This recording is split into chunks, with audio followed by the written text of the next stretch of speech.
ఇవాళ తెలంగాణ నలుమూలల ఎక్కడికి పోయినా, భద్రాద్రి రాముల వారి దగ్గరికి పోయినా, యాదగిరిగుట్ట లక్ష్మీ నరసింహస్వామి దగ్గరికి పోయినా, సమ్మక్క సార్లమ్మ సీతక్క నియోజకవర్గం ములుగు పోయినా ఆడబిడ్డలు ఉచితంగా ప్రయాణం చేసింది.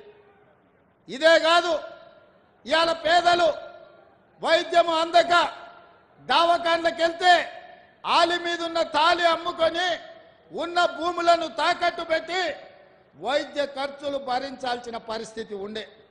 అందుకే ఆనాడు డాక్టర్ వైఎస్ రాజశేఖర రెడ్డి గారు మొదలుపెట్టిన రాజీవ్ ఆరోగ్యశ్రీ పథకాన్ని పునరుద్ధరించి ప్రతి పేదవాడికి 10 లక్షల రూపాయలతోని వైద్యాన్ని అందించి పేదల ఆరోగ్యాన్ని ఆదుకోవాలని ఇవాళ మన ప్రభుత్వం ఒక మంచి నిర్ణయం తీసుకొని అమలు చేస్తుంది.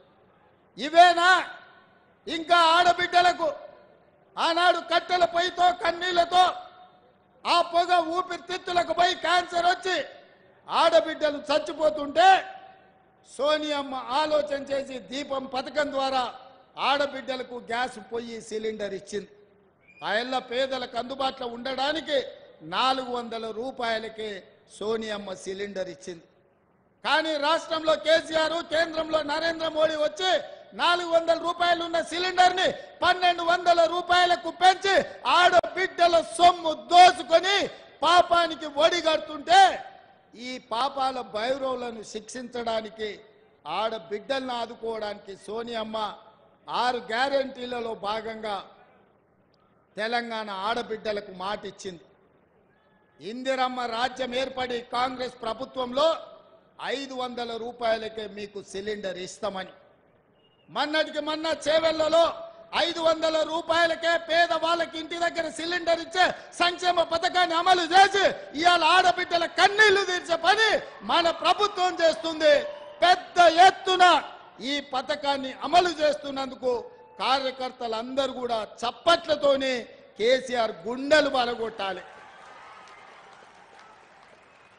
అదే విధంగా వ్యవసాయం ఉన్న వాళ్ళకే ఉచిత కరెంటు, భూమి ఉంటేనే కరెంటు ఉచితంగా ఇస్తారా సార్?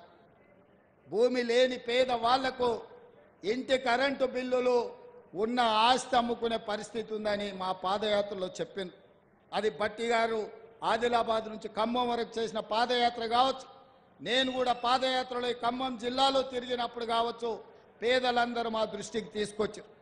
అవును, నిజమే కదా, పేదవాళ్ళు చెప్తున్నది భూమి లేని పేదలను కూడా ఆదుకోవాల్సిన బాధ్యత మా ప్రభుత్వం మీద ఉన్నది కదా.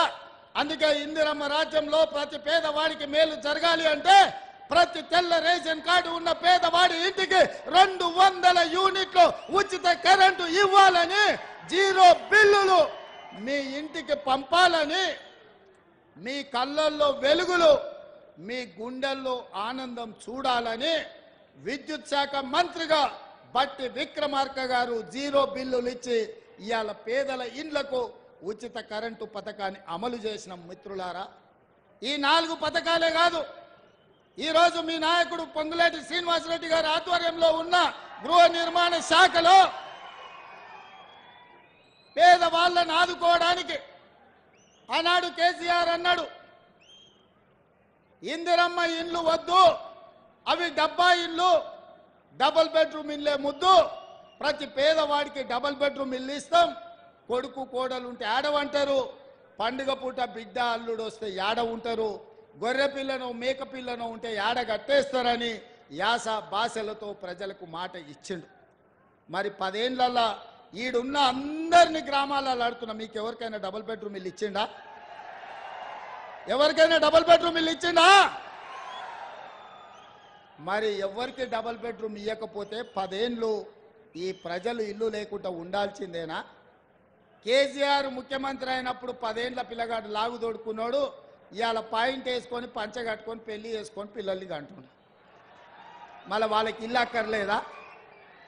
అందుకే ఇవాళ ఇల్లు లేని పేదవాడికి, పెళ్ళైన ప్రతి పిల్లవాడికి ఇందిరమ్మ ఇల్లు ఇవ్వాలని 4.5 లక్షల ఇండ్లు 22,500 కోట్లతోటి ఇవాళ భద్రాచలంలో మీ పేదోళ్ళను ఆదుకోవడానికి, మీ పేదల ఆత్మ గౌరవంతో బ్రతకడానికి మీ ఇల్లు మీకుండాలి, మీ ఇంటి ముందల మీరు కూర్చేసుకొని కాళ్ళ మీద కాలేసుకొని కూర్చోవాలి అని ఇవాళ ఇందిరమ్మ ఇండ్ల పథకాన్ని ఇవాళ మీ ప్రాంతంలో ఖమ్మం జిల్లాలో ప్రారంభించిన మిత్రులారా, ఇవాళ మేం మంచి చేస్తుంటే చూడబుద్ధి కాక చూసి ఓర్వలేక రోజు శాపనార్థాలు పెడుతున్నారు తండ్రి కొడుకులు, మామ, అల్లుడు, అయ్యా, బిడ్డ అందరూ.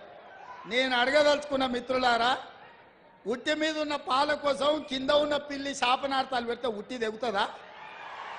ఉట్టి తెగుతుందా? ఇవాళ వాళ్ళు నీతులు చెప్తారు మీరు ఇచ్చిన హామీలు అమలు చేయండి అని. మరి మీరు ఇచ్చిన హామీలు 10 ఏళ్ళు అయింది. సిగ్గులేనోడా కేటీఆర్ ఏనాడన్నా ఆలోచన చేసినవా? నీ అయ్యాన్ని అడిగినవా ఎప్పుడన్నా ఇంటికి వెళ్ళి? ఇవాళ 90 రోజుల్లోనే ఇందిరమ్మ రాజ్యంలో 1,00,000 కోట్లాది ఆడబిడ్డలు బస్సుల్లో ఉచితంగా ప్రయాణం చేస్తున్నారు. పేదలకు రాజీవ్ ఆరోగ్యశ్రీ పథకం అమలు అవుతుంది. పేదలకు ఇవాళ 500 రూపాయలకే ఆడబిడ్డలకు సిలిండర్ అందిస్తున్నాం. పేదలకు ఇవాళ 200 యూనిట్లు ఉచితంగా ఇంటి విద్యుత్ ఇస్తున్నాం. ఇవాళ పేదలకు 5 లక్షల రూపాయలతోటి ఇందిరమ్మ ఇల్లు కట్టుకోనికే కాంగ్రెస్ పార్టీ పనిచేసింది. ఇదే కాదు, 90 రోజుల్లో 30,000 ఉద్యోగాలు నిరుద్యోగ యువకులకు అందించి ఉద్యోగాలు లేక ఉపాధి రాక దిల్సుఖ్ నగర్లను, అశోక్ నగర్లను, అమీర్పేట్లను, కుక్కట్పల్లిలను వివిధ చౌరస్తాలలో తల్లిదండ్రులకు ఊరుకొచ్చి ముఖం చూపించుకోలేక రూపాయి కూడబెట్టి ఉపాధి హామీ కూలీ పైసలు పెట్టి తల్లిదండ్రులు పిల్లల్ని పట్నం పంపి చదివిస్తే కొలువులు రాక పరీక్షలు పెట్టక పెట్టిన పరీక్షల ప్రశ్నపత్రాలు జిరాక్స్ సెంటర్లలో పల్లి బఠానీలలో అమ్ముతుంటే ఆ దుఃఖంతో పిల్లలు ఆత్మహత్యలు చేసుకుంటే ఈ గాడిద కొడుకులు ఒక్క రోజైనా చచ్చిపోయిన వాళ్ళని పలకరించిందా అని నేను అడుగుతున్నా. సిగ్గు కాకుండా హరీష్ రావు మాట్లాడుతుండు. నేను మొన్న కూడా ఇవాళ కూడా చెప్తున్నా, దూలం లెక్క పెరిగింది కానీ దూడకున్న బుద్ధి కూడా లేదయా. ఇవాళ బామాడుతున్నాడు, ఇక ఆయన చాలా మాట్లాడుతుండు. ఆ పేడమూతి బోడలింగానికి నేను చెప్పదలుచుకున్నా, అరే సన్నాసి, మీ ఇద్దరిని బిల్లారంగా అన్నాం. బీఆర్ఎస్ అంటేనే బిల్లారంగా సమితిరా, దొంగలరా, తోడు దొంగలరా మీరంతా. ఈ రాష్ట్రాన్ని దేశాన్ని కొల్లగొట్టిన దొంగలరా. మీ అయ్యొక్క చార్లెస్ శోభారాజురా ఈ రాష్ట్రాన్ని దేశాన్ని అంతర్జాతీయ స్థాయిలో పరువు తీసి కాళేశ్వరాన్ని కూలగొట్టి మేడిగడ్డ మేడిపండై అన్నారం ఇవాళ పగిలిపోయి సుందిళ్ళ సంకనాకడానికి పోయిందిరా మీ పాపాల పన్నెమే. ఇట్లాంటి పాపాలు చేసి ఇలా రాజీవ్ సాగర్, ఇందిరాసాగర్ ప్రాజెక్టులు మనం కడితే సీతారామ ప్రాజెక్టు, భక్త రామదాసు ప్రాజెక్టు అని పేర్లు మార్చి 1000 కోట్లు కొల్లగొట్టి ఖమ్మం జిల్లాకి ఇవాళ తాగడానికి నీళ్లు లేని పరిస్థితులు కల్పించిన దరిద్రులారా, మీరు వచ్చి మా గురించి మాట్లాడే. ఇక మీ జిల్లాల వాళ్ళకు చప్రాసి ఉన్నాడు, ఒంటికన్ను శివరాసన్. ఒంటికన్ను శివరాసన్ ఎవరో తెలుసు కదా మీ జిల్లాల. మరి ఇప్పుడు ఆయన ఏడున్నాడు, అంతకుముందు నీలిగిండు, మన వాళ్ళ మీద కేసులు పెట్టిండు ఇవాళ. అందుకే మిత్రులారా, మీరు ఆలోచన చేయండి. బీఆర్ఎస్ బీజేపీ కుమ్ముక్కైంది. ఇవాళ వాళ్ళిద్దరు ఒక్కటై కాంగ్రెస్ను ఓడించాలని కుట్రలు చేస్తారు. బీజేపీ వాళ్ళు 9 సీట్లు ప్రకటించారు. బీఆర్ఎస్ వాళ్ళు ఆ సీట్లలో అభ్యర్థులను ఎవరిని ప్రకటిస్తలేరు. ఎందుకంటే వాళ్ళు